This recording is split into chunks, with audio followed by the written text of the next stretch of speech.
Gestión 360.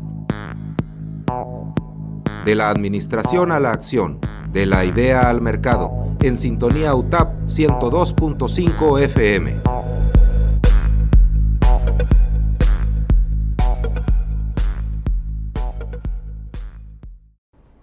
Hola, ¿qué tal? Bienvenidos nuevamente a su programa Gestión 360, un programa de la División Académica de Administración y Negocios de la Universidad Tecnológica de Tabasco. Les recuerdo, estamos transmitiendo por el 102.5 FM a través de Sintonía UTAP. Les saluda Iracema Valenzuela López. El día de hoy tenemos un programa muy interesante, como todos los programas que tocamos aquí en este Gestión 360, y es sobre los emprendedores y obligaciones fiscales. ¿Qué pasa cuando decidimos emprender un negocio? Tenemos obligaciones fiscales, tenemos que darnos de alta en el SAT. ¿Qué tenemos que hacer? Sobre este tema tenemos a nuestro invitado y le damos la bienvenida al contador Javier Rodríguez Izquierdo. ¿Qué tal? ¿Qué tal? Buenos días. Y bueno, vamos a darles una pequeña reseña de lo que es el contador Javier Rodríguez Izquierdo. Él es maestro en auditoría, es licenciado en contaduría pública, con más de 25 años de experiencia en los sectores privado, público y académico. Durante su trayectoria ha ocupado importantes cargos en materia de auditoría, fiscalización y control gubernamental. Ha sido destacado su desempeño como subdirector de Auditoría Fiscal de la Secretaría de Administración y Finanzas del Estado de Tabasco, donde coordinó auditorías fiscales federales y estatales. También ha dirigido proyectos de consultoría empresarial y desde 2017 se desempeña como catedrático de la Universidad Tecnológica de Tabasco. Hasta 2025 fue presidente del Colegio de Contadores Públicos del Estado de Tabasco, impulsando el fortalecimiento y la profesionalización del gremio contable. Actualmente ocupa el cargo de secretario del Consejo Directivo Nacional de la Federación Nacional de la Asociación Mexicana de Colegios de Contadores Públicos, AC. Pues nuevamente le damos la bienvenida al contador Javier. Al contrario, maestra Iracema, muchas gracias por invitarme a este programa y pues aquí estamos muy contentos y deseosos de participar y sobre todo pues que es de esta casa de estudios y que el principal auditorio son estudiantes de la universidad, público en general, y público gente interesada en general, sí, en todos los temas que platicamos aquí en Gestión 360. ¿Sí? Y bueno, pues vamos a empezar. Muchas veces las personas abren un negocio, emprenden un negocio, puede ser inclusive un negocio desde casa. Muchos de nuestros estudiantes inclusive, ¿no?, tienen sus pequeños negocios que manejan en sus tiempos libres o a veces se pueden inclusive dedicar de tiempo completo a ello.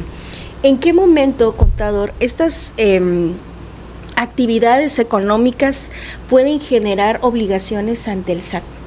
Bueno, oficialmente desde el momento en que ellos emprenden una actividad económica, están obligados a inscribirse al Servicio de Administración Tributaria, ya que pues definitivamente un negocio ordenado y en regla pues es una antesala de un éxito seguro. Entonces, si hoy quieres emprender un negocio, empiezas a realizar las operaciones necesarias para iniciar tu actividad económica, es sano de que el día de mañana vayas al Servicio de Administración Tributaria a hacer tu inscripción en la actividad económica que realices. ¿Por qué? Porque así ya te van a dar tu constancia de situación fiscal, que es un documento donde dice tus datos personales fiscales y las actividades económicas que desarrollas, con lo cual tú podrás solicitar el famoso CFDI o factura, como se le conocía anteriormente. Entonces, ya con estos documentos, todas las erogaciones que tú realices que vayan encaminadas a tu negocio, te sirven para ser deducibles y pagar, entre comillas, menos impuestos. Ok, esto aplicaría, por ejemplo, muchas amas de casa o muchas personas dicen, bueno, voy a dedicarme a vender productos por catálogo, productos ahorita en las redes sociales, en Facebook propiamente, y bueno, dicen, bueno, yo vendo de 2, 3 tipos de productos ya sea de catálogo, entonces me dedico mucho a esa actividad, pero pues la vemos como muy informal, ¿no? Sí, yo creo que ahí es una mala percepción que tenemos los ciudadanos, que digamos por las ventajas, entre comillas, que nos dan las redes sociales, se nos hace fácil ofrecer productos y empezar así vendiendo 1, 2, 3, cuando venimos a ver ya estamos inmersos en esa actividad de comercio electrónico, pero definitivamente no podemos dejarla, una vez que ya tenemos la decisión y en forma queremos emprender, a hacer un emprendimiento, no podemos dejar atrás ni para segundo plano la inscripción en el Servicio de Administración Tributaria. ¿Por qué? Porque si no lo haces, ¿dónde vas a depositar todo el producto de tus ventas? En un sistema financiero o banco. Uh-huh. Lo que no saben muchos contribuyentes es que dicen, yo no estoy inscrito en Hacienda o SAT, ajá, que es el órgano desconcentrado recaudador del impuesto. Yo no estoy inscrito, no tengo problemas. Sí, tienes problemas. Porque empezamos, voy a depositar 5,000 pesos a la semana.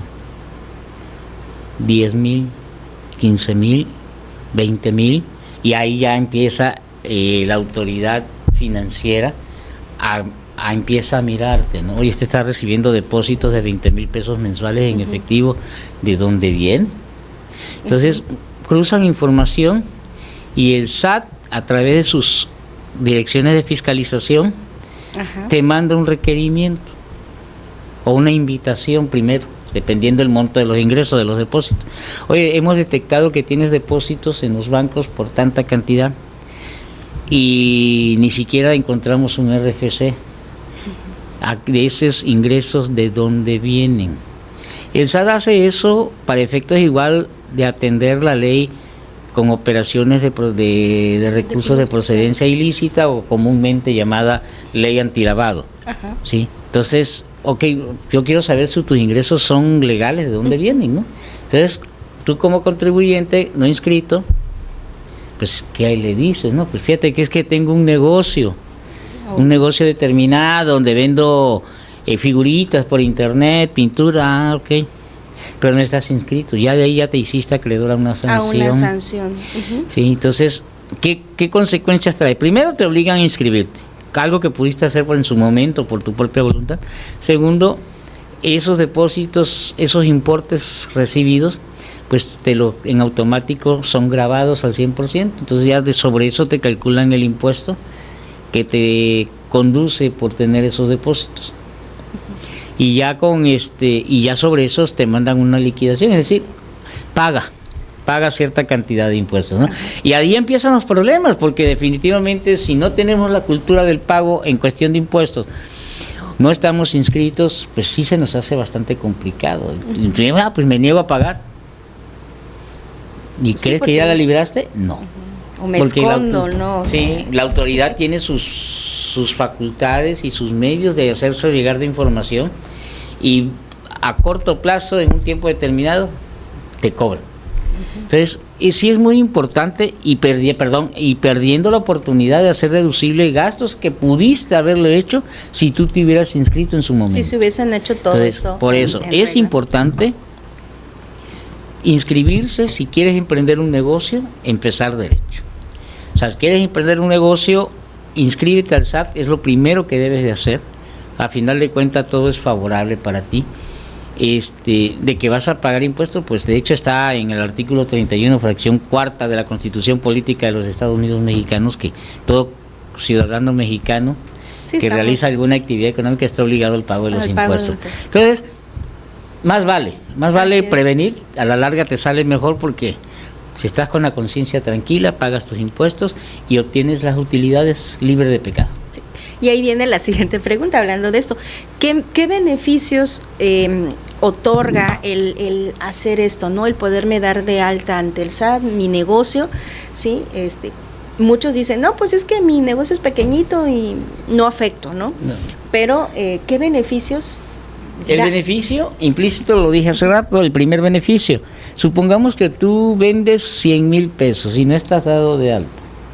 Si la autoridad te detecta esos ingresos, vas a pagar, dependiendo si sea persona física o moral, vamos a suponer que pagues de impuestos sobre la renta, la mínima, el 8% de impuestos sobre tus ingresos, pero no se toman en cuenta deducciones. 100,000 por el 8% es que 800 pesos. 800. Entonces, no, 8,000. 8,000, perdón. Y eso pagarías. Pero si tú te inscribes de inicio al SAT, vamos a suponer que vas a vender por plataforma digital. ¿Qué puedes hacer deducible? El pago de la misma plataforma, si tienes un local acondicionado, todos los gastos correlacionados con eso, tú puedes hacer deducible. ¿A qué le llamamos deducible? Que si tú en total tienes ingresos de 100,000, siguiendo con el mismo ejemplo, y tus gastos son de 50,000, tú dices, bueno, sí, yo obtuve ingresos de 100,000 menos 50, mi base para el cálculo del impuesto es 50. La base es sobre ese monto aplicas la tasa. Los gastos en este caso, ¿no? La diferencia que te queda, entre comillas, la utilidad, ya tienes una base que es de 50,000 y sobre eso aplicas la tasa. Que ya sería, por ejemplo, en lugar de pagar 8,000, pagarías 4,000. Porque al final de cuentas, el principio de equidad en los impuestos te dice, bueno, sí, te voy a cobrar por los ingresos acumulados, pero tu utilidad no es totalmente tus ingresos, porque tienes gastos. Como cualquier empresa, persona moral, persona física, cualquier régimen, ya hay diferentes tipos de regímenes, pero también tienes gastos para poder realizar tu actividad económica. Un profesionista, una laptop, el internet, teléfono celular. O sea, todo lo que en este caso sea gastos para... ¿Qué le gusta? Una persona que se dedica a servicios de fumigación, pues compra la materia prima, el insumo, como es el gas, los químicos de limpieza, el vehículo para transportar. Todo eso es deducible. Es deducible. Sí, y no es que relativamente diga, qué bueno, voy a pagar menos impuestos. Al final de cuentas pagas lo justo.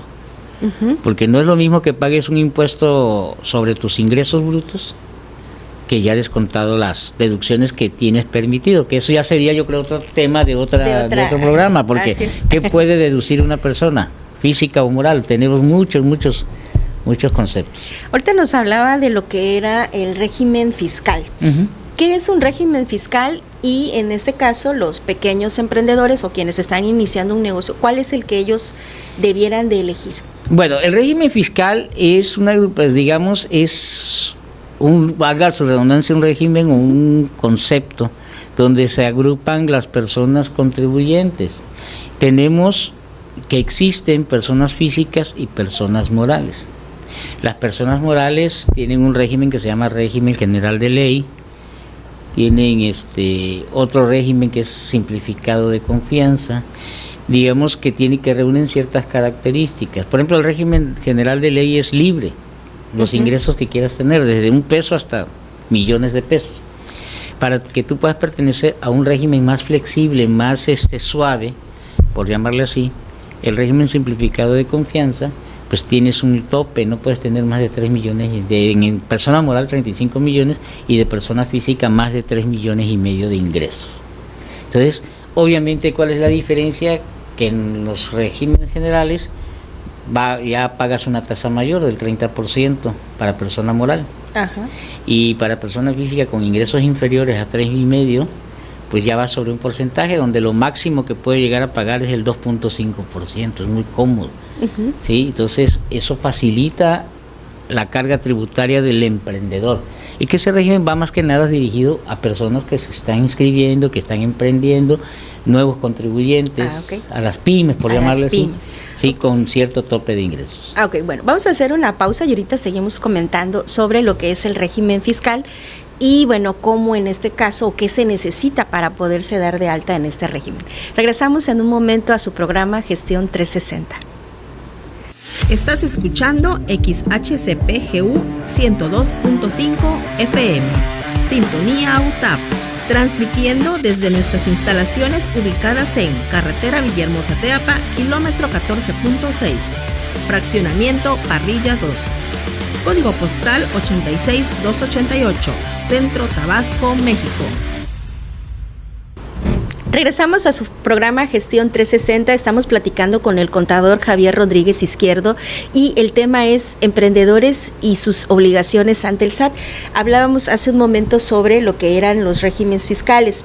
Entonces, alguien que comienza en su negocio, el régimen más adecuado es este que nos decía que es...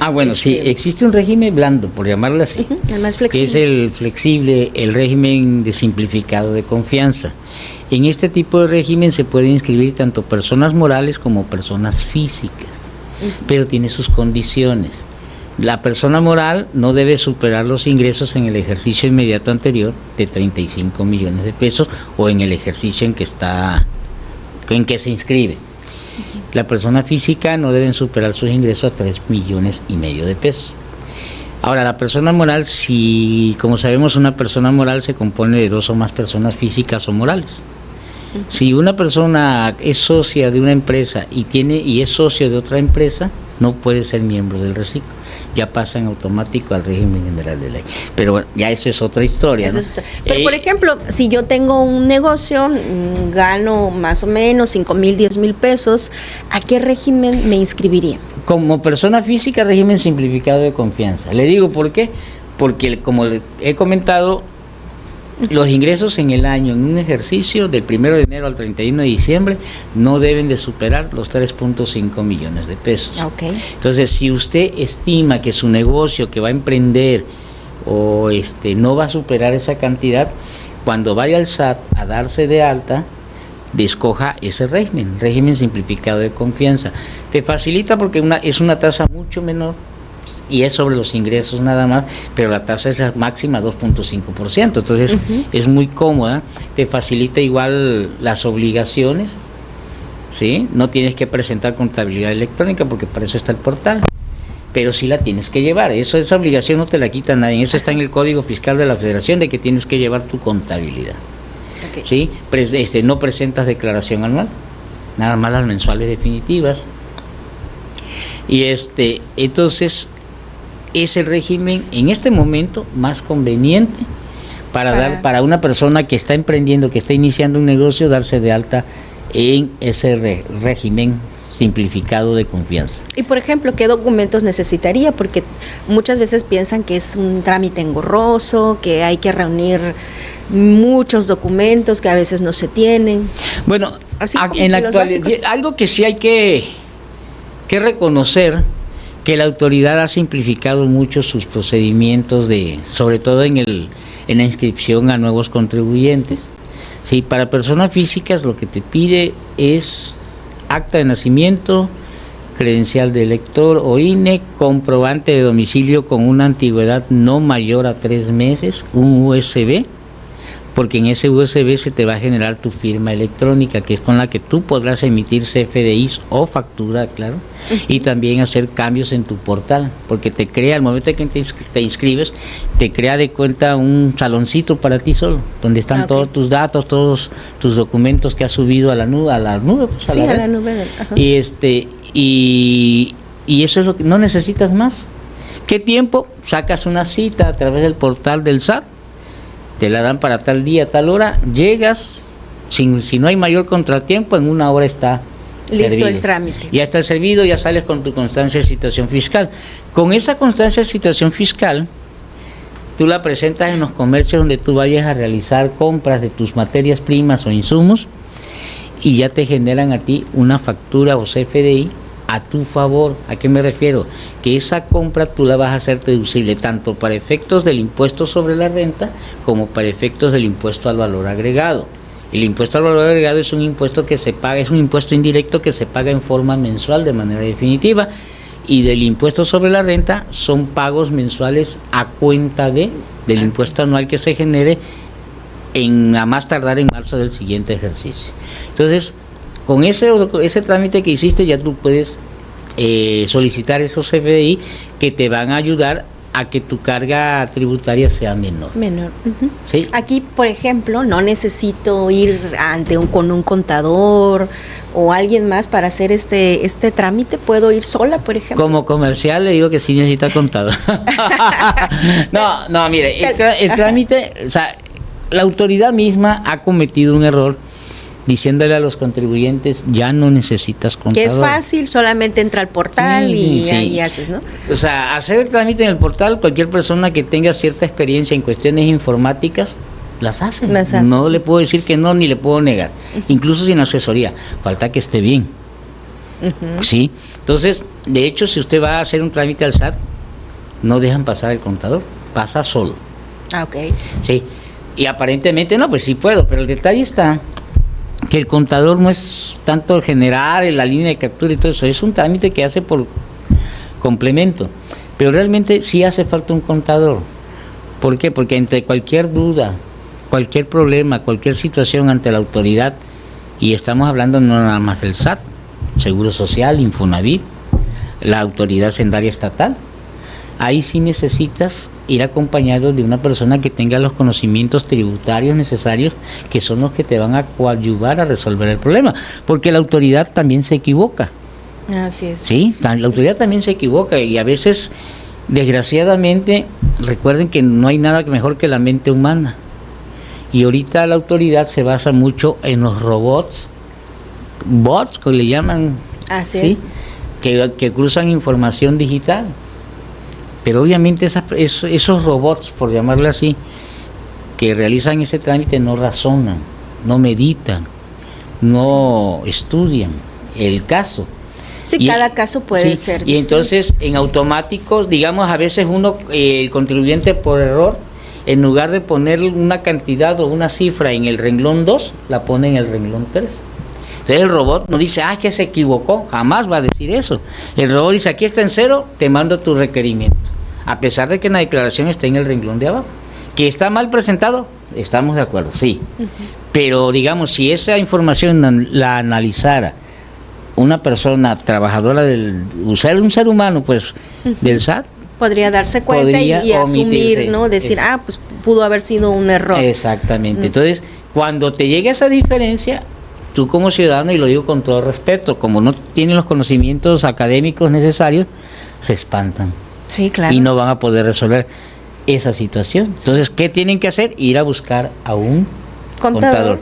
Entonces, por lo tanto, o sea, mejor desde el inicio es necesario ya empezar a tener un contador de confianza, que es con el que uno se puede apoyar para este tipo de situaciones, correcto, ¿no? Que se pudieran. Sí, correcto. O sea, a final de cuentas, es parte del gasto de tu actividad económica. ¿Y por qué? Porque el contador te tiene que dar un CFDI de ingreso para él, de donde te cobra tus servicios. O sea, no es un dinero tirado al aire. Al contrario, es deducible, obtienes certeza, tranquilidad y seguridad en tus cifras presentadas ante la autoridad fiscalizadora. Ok. Y bueno, vamos a suponer, ya me di de alta en el SAT, ya está todo bien, ¿sí? Ahora, ¿cuáles serían mis obligaciones fiscales que tengo que empezar ya a cumplir? Como les comentaba, las obligaciones que todo contribuyente tiene, primero que nada es darse de alta, que ya vimos, ya lo estudiamos. De ahí, una vez derivado de esa inscripción, dependiendo si tienes actividad económica, porque también te puedes inscribir sin actividad económica, para efectos de nada más contar con tu registro.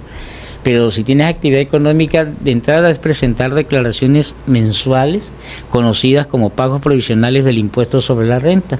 ¿Por qué se le llama pagos provisionales? Porque son abonos en chiquito, así, como el abonos chiquitos como a cuenta del impuesto anual que cada contribuyente presenta a más tardar el 31 de marzo del año siguiente. ¿Qué otra obligación? Enterar el IVA, impuesto al valor agregado, que es un impuesto indirecto. ¿Por qué es indirecto? Porque quien lo paga realmente es el consumidor final del producto. Entonces, tú haces un servicio, cobras un IVA, pero ese IVA no es del contribuyente, nunca es del contribuyente. Es un IVA que tú estás, entre comillas, reteniendo para dárselo al SAT. Pero el SAT te dice, mira, como tú también gastas, del IVA que tú cobres, descuéntale el IVA que tú pagues en tus compras, en tus gastos, y la diferencia me la enteras. Entonces, el gran error de muchos contribuyentes es que piensan que el IVA es de ellos. Y el IVA no es del contribuyente. El IVA toda la vida, por su naturaleza, es de la autoridad hacendaria. Si los contribuyentes, la mayoría de los contribuyentes, en lugar de gastarse el IVA, lo guardaran para enterarlo en su momento, otra cosa sería. Se evitarían muchos. Entonces, presentar declaraciones de los impuestos, ya vimos, y se reiba. Presentar declaraciones informativas de operaciones con terceros, esta también es en forma mensual. Es una declaración donde tú dices a quién le compraste, cuál es el RFC, el nombre, el domicilio, todos los datos de identificación de la persona a la que tú le compraste algo. Un proveedor, por ejemplo, sí, ¿no? Un proveedor. Ahora, y cuando es lo contrario, es decir, ¿en qué momentos estoy obligada a entregar una factura? Porque muchas veces estos negocios pues no facturan como tal, ¿no? Bueno, es que ellos cometen una irregularidad. Desde el primer momento en que tú, digamos, usted llega a comprar un litro de pino y le cuesta 10 pesos porque es genérico, usted tiene la obligación, el que le vende el pino, tiene la obligación de emitirle un CFDI. Si usted le dice no quiero comprobante, entonces el que le vende el insumo tiene la obligación de emitirle una nota simplificada. ¿A qué me refiero? Que es, digamos, lleva casi los mismos datos que un CFDI, pero sin estar timbrado y sellado, por eso se llama simplificado. Si en el día, en la semana, en la quincena, en el mes, o incluso los reciclos en el bimestre, tengo 500 ventas así, mi obligación es emitir una factura que se le conoce como público en general, donde yo sumo todo el importe de esas ventas de personas que no me solicitaron factura y hago una factura, un CFDI general, de público en general. De hecho, así se le llama, en beneficiario se le pone ventas al público en general, y lleva unas características particulares, ¿no? Es como, por ejemplo, vendo pasteles y en el mes obtuve ingresos de 20,000 pesos porque vendí muy bien, ¿no? Pero en ningún caso de mis ventas individuales di ninguna factura, ¿no? Entonces, pero sí puedo hacerlo al final del mes, hacer una factura con todas las ventas de que no me solicitaron factura. Este caso se ve mucho en los restaurantes, que llega el comensal a comer y se paga y se va y no pide factura. O a veces preguntan, ¿no? El mesero necesita una factura, y uno dice no pasa nada. Entonces la empresa tiene la obligación de hacer una factura de este tipo de manera. Ahora bien, vamos a ponernos del lado contrario. ¿Qué pasa si yo llego y consumo 5 pesos o 1 peso acá, incluso 1 peso? La empresa donde voy a comprar algo, ¿tiene obligación de darme una factura? Sí. ¿Aún por 1 peso? Aún por 1 peso. ¿Sí? Tiene la obligación, si usted solicita la factura y muestra sus datos fiscales, tiene la obligación de emitirle la factura de 1 más el IVA correspondiente. Entonces, señores contribuyentes, que no les digan que es que tiene que ser de X cantidad para que yo te emita un CFDI. No, la obligación es hasta por 1 peso, si te lo solicitan, emitir un CFDI. ¿Existe alguna herramienta que los emprendedores puedan utilizar como para llevar un orden, un control de sus obligaciones fiscales? Bueno, más que herramienta, es una hoja de Excel, por ejemplo, ahí que hagan su calendario de presentación de obligaciones y la vayan consultando, ¿no? Ahora, por ejemplo, el portal del SAT tiene un apartado, una ventana, donde si tú entras con tu clave de usuario, tu contraseña, te va a poner en pantalla, en visualización, todos los CFDI que tú emitiste. Si le das otro clic, te puede poner todos los CFDI que te emitieron a ti. O sea, y ahí sirve de control. Digo, en las empresas pequeñas como esta del régimen simplificado de confianza, pues no hay mayor detalle, porque va sobre entradas y salidas, y sobre eso paga el impuesto. Entonces sí, hay que ser ordenados en este aspecto, y bueno, también podemos tener una hojita de cálculo donde tengamos ahí nuestras entradas, como hacen a veces en muchas tienditas, ¿no? Venden algo y van anotando, ¿no? En su libro de entrada y salida a la antigua. Sí, pero por ejemplo, ¿cómo le iba a decir? O sea, el orden administrativo, independientemente de que el régimen te dé una facilidad, no te exime de llevar tu control, tu contabilidad. Eso es muy importante. Es que yo soy reciclo, no me pide nada de póliza de diario, todo lo que integra la contabilidad. El portal no, pero tú debes de tenerlo por si en algún momento eres requerido por la autoridad, porque está incluso en el Código de Comercio.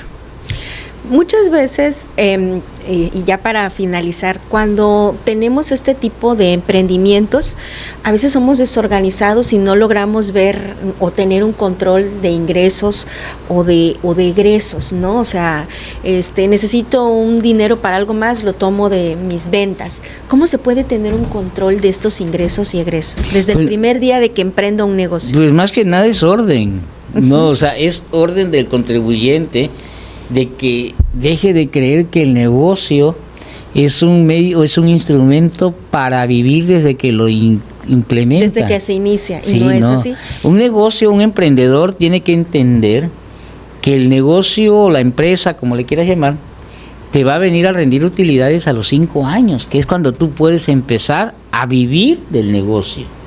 Pero los primeros 5 años, en todo emprendimiento, tú tienes que vivir para el negocio. Reinvertir utilidades, buscar las mejoras continuas.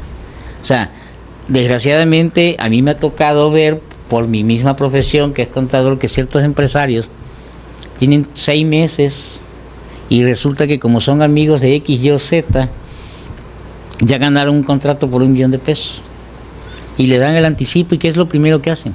Sobre todo en el ramo de la construcción, van y compran su camioneta.